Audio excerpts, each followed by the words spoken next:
Sekaligus dari Kasih Nasional Bapak Pak Eman.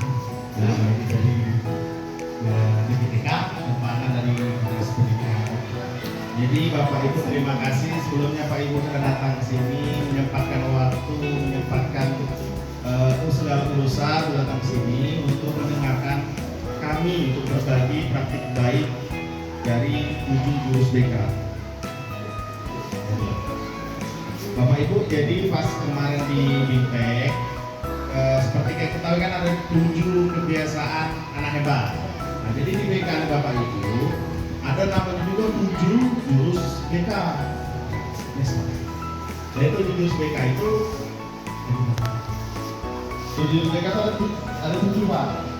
Yang pertama itu jurus 1 itu kenali potensi, yang kedua kelola emosi, yang ketiga tumbuhkan resiliensi, 4 jaga konsistensi, 5 jalin koneksi, 6 bangun kolaborasi, dan 7 menata situasi.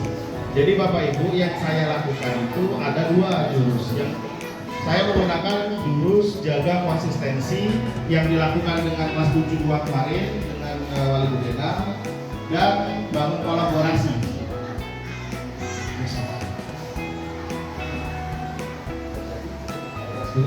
Jadi Bapak Ibu yang pertama itu jaga konsistensi Bapak Ibu. Yang saya praktikkan kemarin itu ada 4 poin di jaga konsistensi. Yang pertama itu membuat siswa itu mengetahui kebiasaan berkesadaran tanpa ada paksaan. Contohnya seperti ini Bapak Ibu. Coba Bapak Ibu buat kelompok 2 orang Bapak Ibu. Coba minta tolong saya dulu 2 orang. Berhadapan.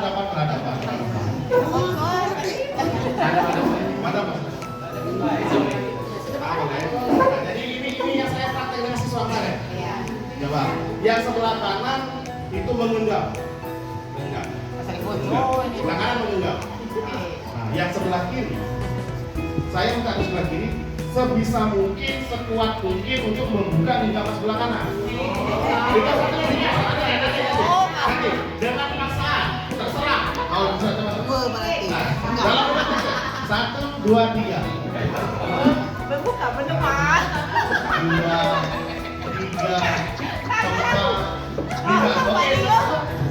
5. Cara yang kedua.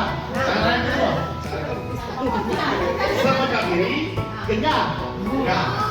Sebelah kanan, membuka genggaman sebelah kiri bukan dengan paksa, tapi dengan rayuan.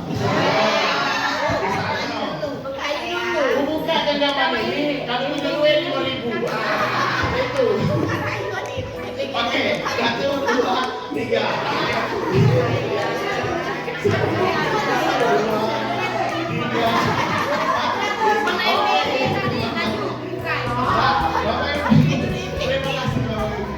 Jadi seperti itulah yang saya lakukan dengan siswa kemarin. Jadi sudah saya refleksikan. Jadi siswa anak bagaimana?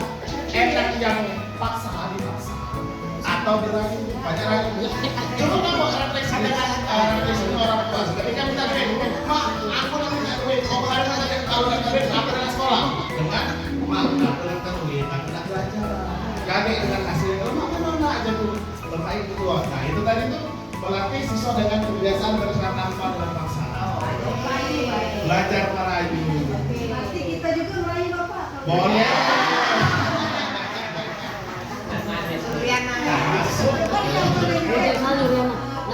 Yang kedua itu Bapak Ibu, saya dengan siswa itu membangun kebiasaan positif.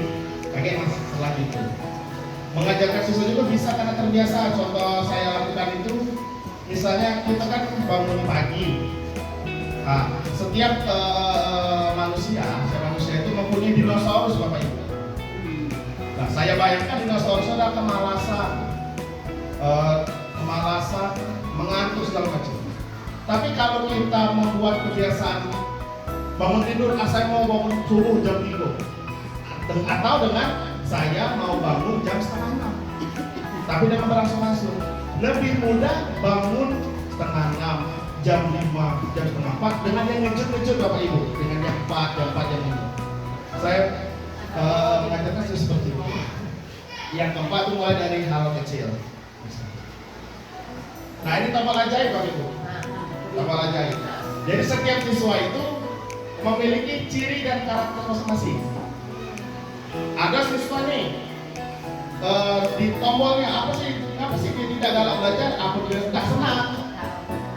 Kita cari kesenangannya apa dia bangga, misalnya cukup bangga kelas 8 itu kelas 9 kelas dengan pride masing-masing. Aku pengen lebih dari Wong, aku lebih pengen melawan dari Wong. Nah ini yang tadi itu LKP ini yang saya lakukan 72 itu riwayat tidur Bapak Ibu. Jadi saya menyuruh mereka menulis histori riwayat tidur mereka dalam 7 hari. Dan apa yang riwayat tidur mereka telah dan apa efek-efeknya. Nah yang saya hasilkan itu seperti ini Bapak Ibu.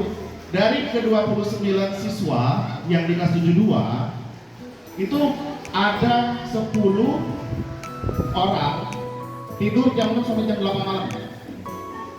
15 orang tidur dari jam 8 sampai 10 malam dan 4 orang tidurnya di 10 malam ke atas. Nah dengan alasan masing-masing. Ke-29 itu apa? Dengan 20 orang itu pasti ada mencatat belajar, entah jujur atau tidak.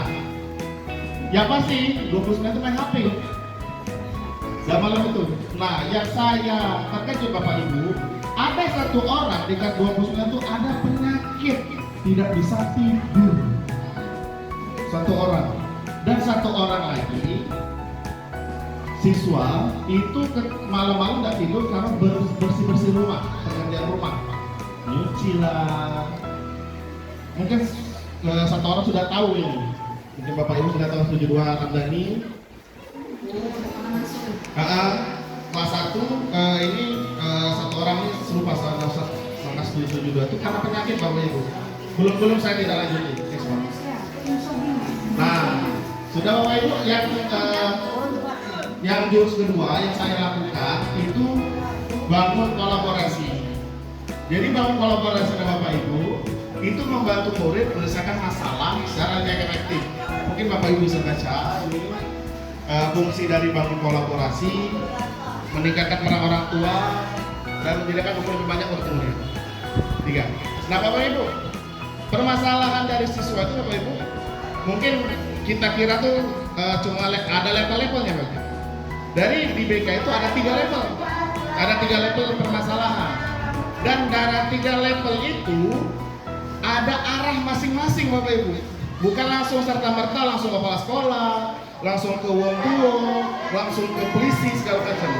Nah jadi Bapak Ibu, ini ciri-ciri dari level 1. Level 1 itu hanya akademik Bapak Ibu. Hanya akademik, ketidakteraturan perilaku kecil di kelas, misalnya ada ribut lah di kelas atau apa lah di kelas. Sudah itu tidak hadir atau terlambat di kelas. Yang keempat itu kebutuhan akan keterampilan. Misalnya ini biasa guru prakarya Bapak Ibu, bisa membuat atau sesuatu tidak bisa atau tidak mau. Nah, untuk level 1, tier 1 itu cuma guru Bapak Ibu, guru kelas, guru wali dan wali kelas. Tidak perlu ke kepala sekolah atau orang tua. Kalau lebih ini kita ke guru BK Bapak Ibu. Nah, yang kedua level 2 itu semisal yang level 1 tidak bisa teratasi lagi, baru ke masalah sekolah atau guru BK. Dan setelah itu ke orang tua, baru kita panggil orang tua. Nah yang parah Bapak Ibu, itu level 3 Bapak Ibu. Level 3 ini itu trauma, depresi. Depresi, yang kedua itu agresi, ibaratnya perilaku sudah merusak. Perilaku merusak sekolah, sudah mempengaruhi sekolah, impulsif, dan yang ketiga itu gangguan neuropsikologis itu seperti gila mungkin ya, bisa sakit, Ibu, trauma dan hambatan budaya. Nah, kalau level 3 Bapak Ibu itu tidak bisa lagi diatasi sekolah. Kalau bisa sudah ke psikolog ke psikolog. Tapi dengan kolaborasi tetap ke kepala sekolah, orang tua dan spesialis eksternal.